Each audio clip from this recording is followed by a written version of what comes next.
وقالوا لو كنا نسمع أو نعقل ما كنا في أصحاب السعير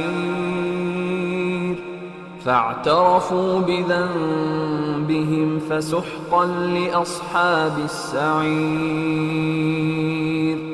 إن الذين يخشون ربهم بالغيب لهم مغفرة وأجر كبير. وأسروا قولكم أو اجهروا به إنه عليم بذات الصدور. ألا يعلم من خلق وهو اللطيف الخبير.